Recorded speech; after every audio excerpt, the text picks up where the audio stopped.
Au début de la pratique, tout semble séparé.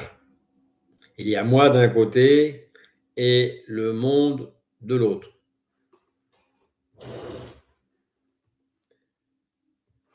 Il y a la montagne là-bas et celui qui la regarde ici.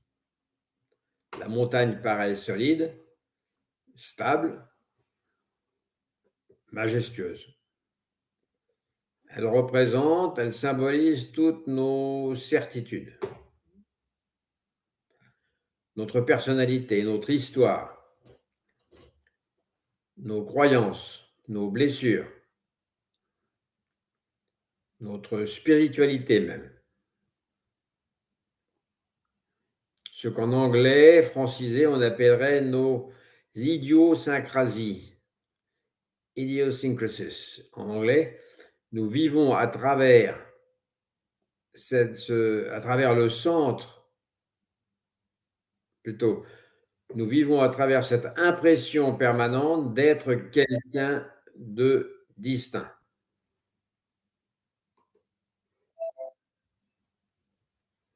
Le moi devient le centre absolu de l'existence. Au point que remettre ce moi en question paraît presque dangereux, tant on y est habitué.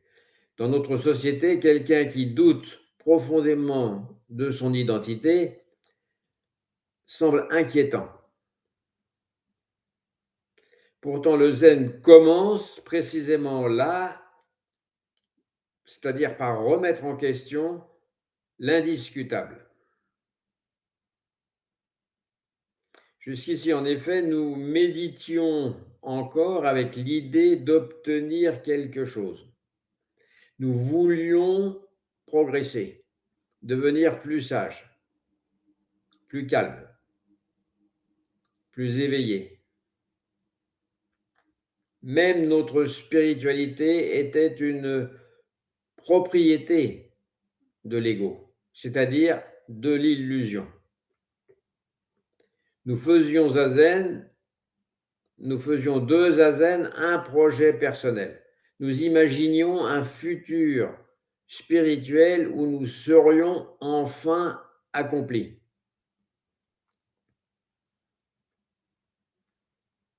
Ainsi même, la recherche de l'éveil était une manière raffinée de renforcer le moi.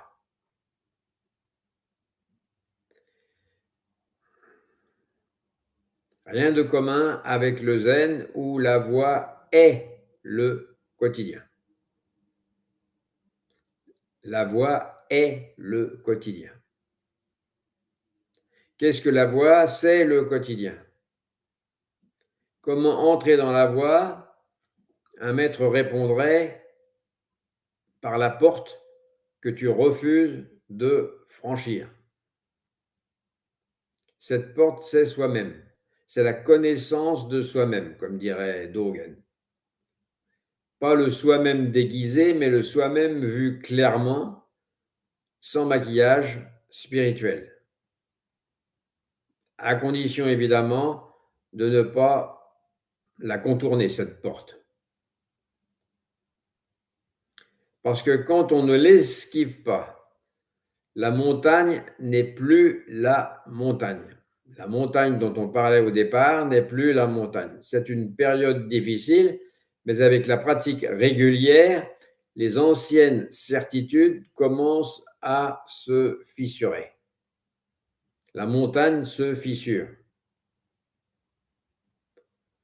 Ce gros bloc de nos certitudes se fissure. Ce que nous appelions moi apparaît de moins en moins solide. Les pensées surgissent, mais elles ne semblent plus appartenir à quelqu'un. Les émotions apparaissent puis disparaissent comme des nuages. Même nos opinions changent sans cesse. Alors une angoisse survient. Si je ne suis pas mes pensées, mes souvenirs ou mes désirs, qui suis-je? Et c'est à ce moment-là que certains reculent, préfèrent reculer. C'est trop pour eux. Ils préfèrent retrouver leur ancienne sécurité sur la montagne avec ses apparences de solidité. Ils préfèrent s'attacher à une identité stable. Fausse, mais stable, en apparence.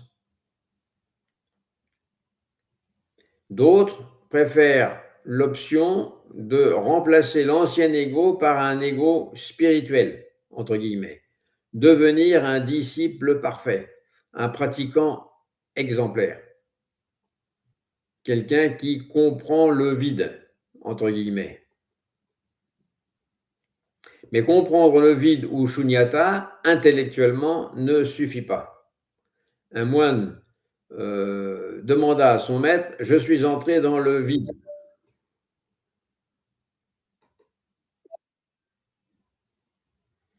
Et le vide m'effraie. Je suis entré dans le vide et le vide m'effraie. Le maître répondit, « Laisse-moi t'en sortir. » Le disciple croyait que le vide était une sorte de néant terrifiant. Mais le vide dans le bouddhisme n'est pas le néant. Le vide signifie simplement qu'aucune chose n'existe de manière indépendante et permanente. C'est une question de définition, une question de sémantique. Il faut savoir, il faut connaître la définition du vide dans le sens bouddhique pour décider ou non si on accepte le vide ou non. Il n'y a pas de raison d'en être effrayé. Tout dépend de tout. Tout apparaît et disparaît continuellement. Ce que nous appelons moi n'est qu'un mouvement provisoire au sein d'un immense réseau impermanent d'interdépendance. En fait, c'est une vision scientifique des choses. Alors, cette découverte peut sembler vertigineuse, et c'est pourquoi l'ego résiste. Mais c'est juste une question de pouvoir. Il y a juste, comment dire, l'ego a juste peur de perdre son trône dans le conte de fées dont il essaye de se persuader. Et sa résistance est compréhensible, tout à fait compréhensible. Pourtant, c'est précisément là que la véritable pratique commence. Tant que nous croyons savoir, nous restons enfermés dans nos concepts.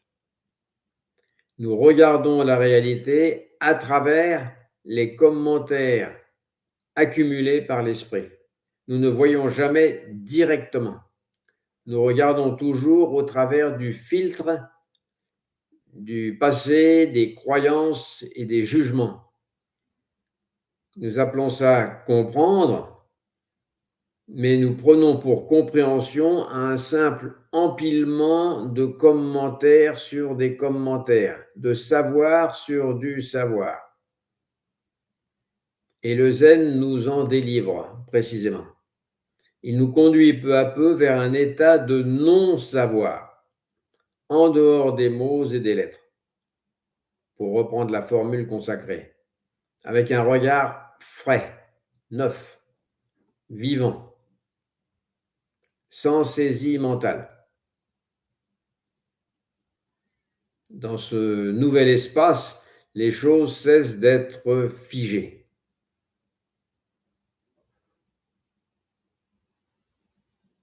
On découvre que la vie ne peut jamais être enfermée dans des définitions. Un maître zen disait, dès que vous ouvrez la bouche, vous êtes déjà loin. Cela ne signifie pas qu'il faut détruire les mots, mais qu'il faut voir leurs limites. La réalité est toujours plus vaste que ce que l'esprit peut capturer. Et alors quelque chose se détend. Et nous cessons de vouloir contrôler l'existence. Nous comprenons que vouloir tout comprendre est encore une manière de de dominer la vie, de contrôler la vie. Et cette volonté de domination bloque le flux naturel de l'existence. Elle bloque le satori.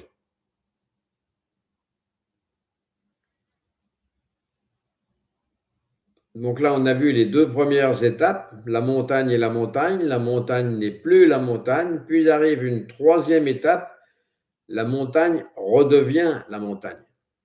Mais ce n'est plus la même montagne qu'au début.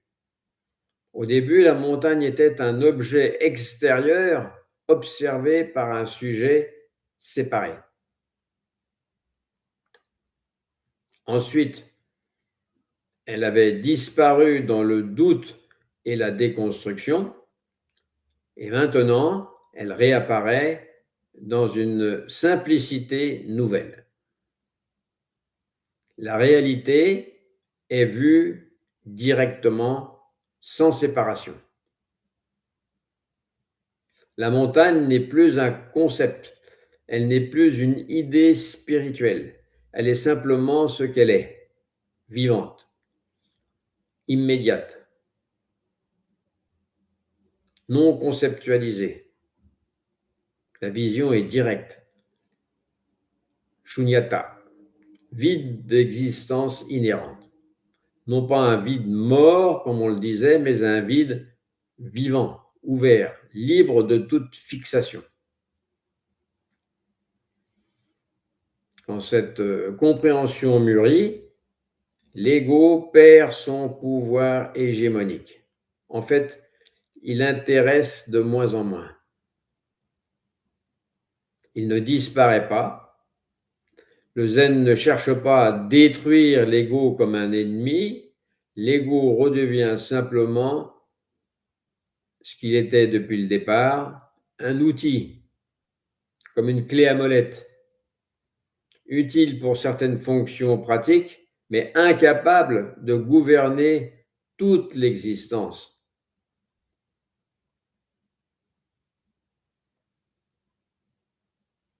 Avant, il était devenu le tyran du royaume intérieur. Maintenant, il reprend une place modeste, une place de clé à molette. On peut parler, travailler, organiser sa vie, répondre à quelqu'un, mais sans croire totalement à ce personnage que l'on est en train de jouer. D'où l'immense détente. On cesse de passer son temps à défendre une identité fictive. C'est le retour à l'authentique. Manger devient simplement manger. Balayer devient simplement balayer. Dormir devient simplement dormir. Il n'y a plus besoin d'y ajouter une signification ou une importance spirituelle. Un jour, un moine demanda à maître Yunmen, en japonais c'est Unmon, U-N-M-O-N, qu'est-ce que le Bouddha? Unmon répondit, un bâton à merde séché.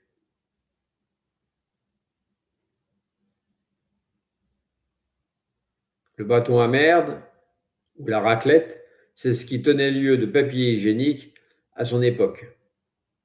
Et jusqu'à très récemment, les Japonais l'utilisaient toujours.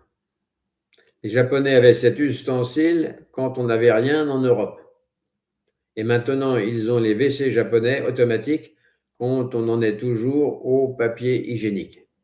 Bref, cette réponse d'Unmon choque l'esprit religieux. Pourtant, parce que comparer évidemment Bouddha à une raclette, c'est osé. Pourtant, elle contient une immense compassion. Je dis bien compassion. Le disciple cherchait probablement quelque chose de sublime, de pur, d'extraordinaire dans le nom de Bouddha. Il voulait encore placer le sacré dans une catégorie séparée du quotidien. Et il reçoit le bâton à merde séché en retour. où le monde a brisé son attente spirituelle. Il montre que l'absolu ne se trouve pas ailleurs que dans l'ordinaire. C'est pourquoi balayer le sol n'est pas moins sacré que faire zazen. Préparer le café n'est pas moins profond que réciter un sutra. Le zen détruit continuellement notre tendance à fabriquer un monde spirituel séparé de la vie réelle. C'est pourquoi il ne faut pas confondre le zen avec une technique destinée à atteindre un état spécial. Certaines traditions utilisent des méthodes très élaborées et cela peut avoir sa valeur dans un contexte particulier, mais dans le zen, la pratique est radicalement dépouillée. Il ne s'agit pas d'accumuler des expériences mystiques, il s'agit d'abandonner progressivement ou directement le commentateur intérieur, cette voix permanente qui juge, compare, qui analyse, qui veut progresser, qui veut réussir sa méditation, qui veut devenir quelqu'un d'éveillé.